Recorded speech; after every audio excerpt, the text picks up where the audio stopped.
Welcome back to the channel. We've got big plans for what we're going to do with the animals, and I'm going to run it by you real fast, show you what we're up to. First of all, some friends come by and cut this fencing down, this metal fencing that had gone through the trees, because what we're going to do is move the cows. We're going to, or cattle, I guess you would call it. There's a steer and a bull involved there, so we're gonna release them out into the pasture because we finally got some rain, and where they are doesn't have enough grass, but out here and the rest of it, we've got some grass that has come up.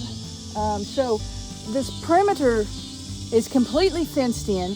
There's only two areas that we have got to clean up a little bit and put a gate in. Is not what I meant to say, because we're not gonna put a gate in. We're not gonna, like install a gate. We're really gonna pretty much duct tape or zip tie a gate up just so they can't get out. That was almost true there. So just hang out and see what we do. We do want to release the cows or cattle, but I don't know if it'll be this evening or tomorrow or what, but we're out of grass. We do have a few bales of hay. I think we have 8 bales of hay, but that's not enough for us for the winter, so I definitely don't want to use it now. But thank God it has rained and it's turning green out here. Stay tuned because we'll tell you the plans we have for the chickens and possibly the goats.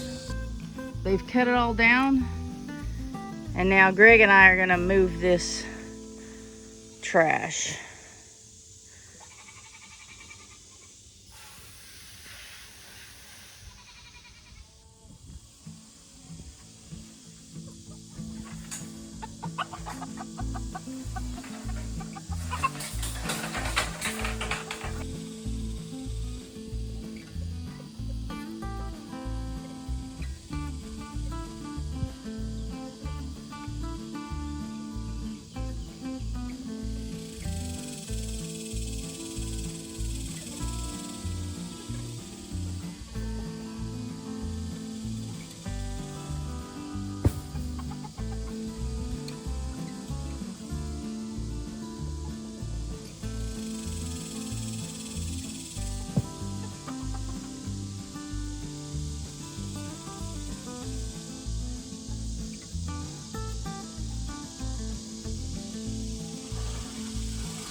So whenever there's a potential for something to go wrong, video it.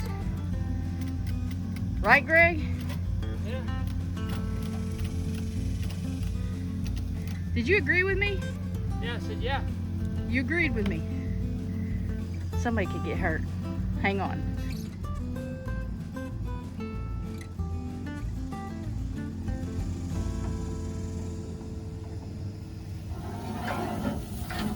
Is it gonna work? It's gonna work. Uh-oh. Except that part. Don't sit there. Get out of that. There you go. Wait. You gotta, it fell. But look, when you go in a hole like that, don't sit there in it.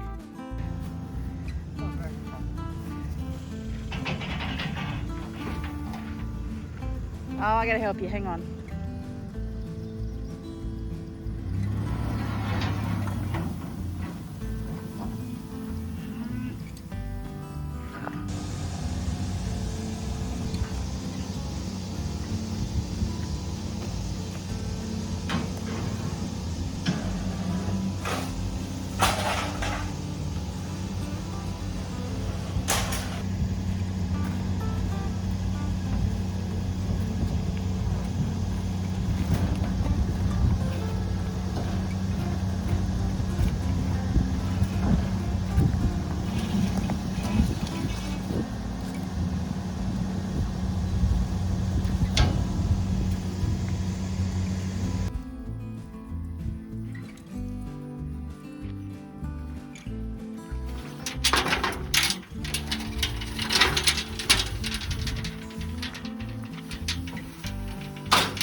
That's one gate on this side of the shop. And we drug this over here, which is really cool because I don't have to use any of the cattle panels that I had, because I need those to put around the hay bales later. And this was just something that was, I don't know if you noticed it when we'd go out to see the cows, feed and water the cows, it was sitting off to the side. It was just something that they left behind, the previous homeowners or tenants or whatever. And then we put a 16-foot cattle panel there. Hopefully that doesn't fall down and kill anybody. It's pretty heavy. It's pretty strong right there, but you know, you never know. And then that gives us a little gate to come through here. We at least got the metal pieces up. Still have that to get. And Greg, we need to at least get this on the other side, you know, out of there. Well, it can go in the metal pile that we have. So here are the goats, the girls anyway. And we will shut that gate. It's not a very good gate, so it's not one we'll be opening and closing a lot, because it's just like hanging on. I don't know how they've got it. I think just like, I don't know. Oh, I don't know how they've got this hanging on there. Pretty much like everything else. Duct tape, zip ties, something. I didn't do this one. This isn't my work, but my brother's got a gate that he's gonna give me. And hopefully it's long enough. Or wide enough, I guess I should say. But the plan is to shut this one up, and hopefully the one he gives me is wide enough so we can be opening this gate. And we'll feed them, not feed them, water them up here. Speaking of water, that's why we're not bringing them up here or letting them out tonight, because they have two 110-gallon stock tanks, and we've already fed and watered, so that means both tanks are full of water. So we'll wait and see how much they drink tomorrow. Hopefully they'll get one down.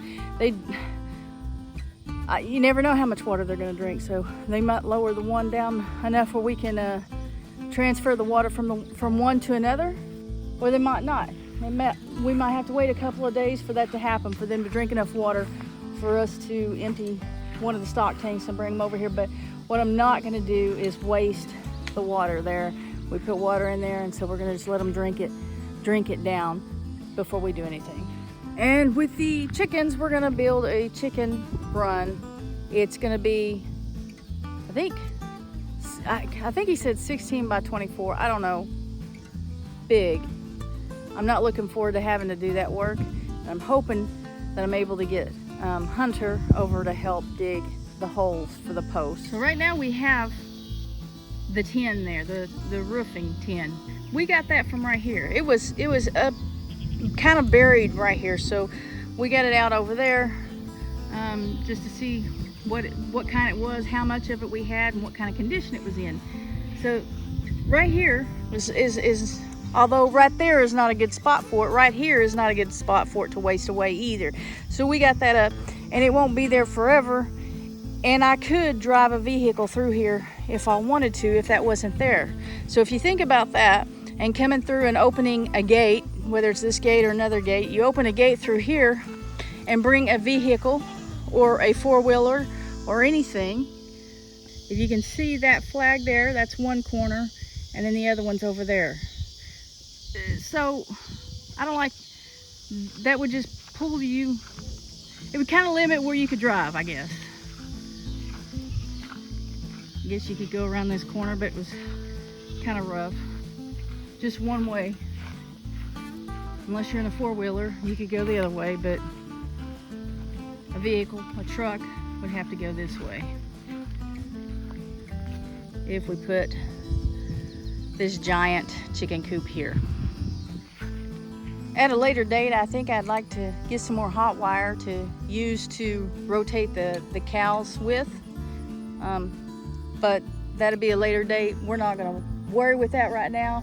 We're gonna let them eat what's here, and hopefully we'll get some more rain in August. August is usually the hottest, driest month of the year, but we are hoping that that's not the case this year, because it's been really hot and dry this year.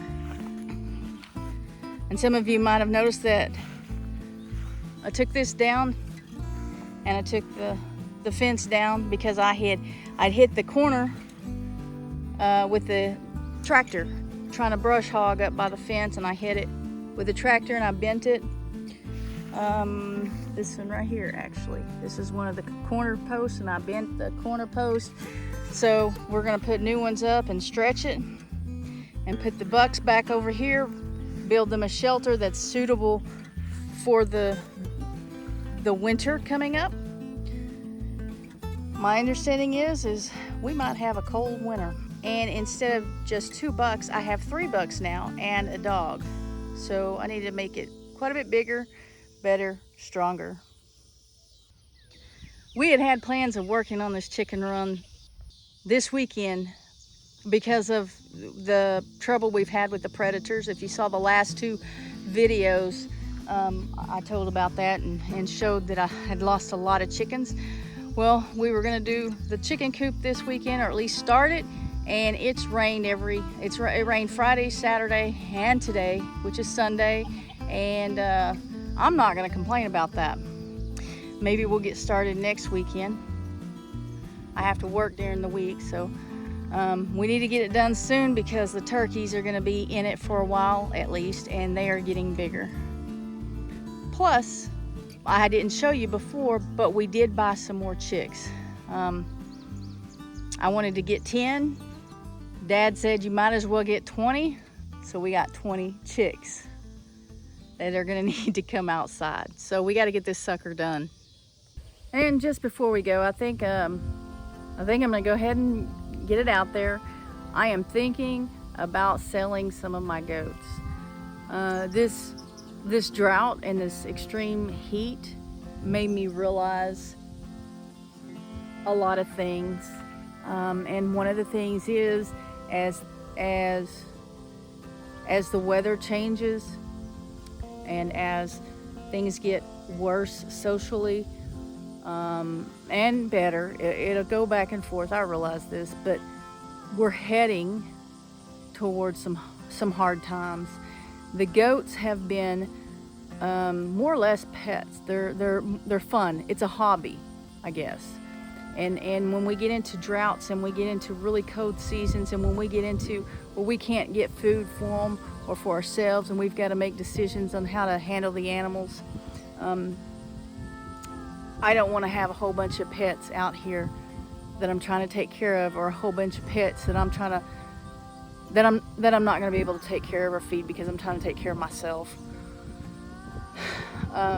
So I haven't made any decisions yet, but it looks like I'm at the very least gonna sell some. I don't know how many, if any, that I would keep. But just to let you know, that's on my mind, and I'll keep you updated on it. You know, right now we're wondering, we're paying a lot for hay, what hay we have. I've already before the rain started feeding hay, square bales, to my goats, and we have 8 round bales of hay for the cows over there. But I was beginning to wonder if we were going to have to use at least one of those, because all of this out here was getting dry. And then we got some rain. Well, we still need to get some hay. We still need more for the winter. And so what if August is hotter? What if the winter is colder and drier? What if we can't find the hay we need for the winter for the cows and for the goats? What if it's next year? So I just feel like I need to have a different purpose for the animals that I have, and reduce the ones that are more of a hobby or pet. Reduce their numbers. Reduce the numbers of the ones that are actually really just a hobby or pet. And no other purpose than that.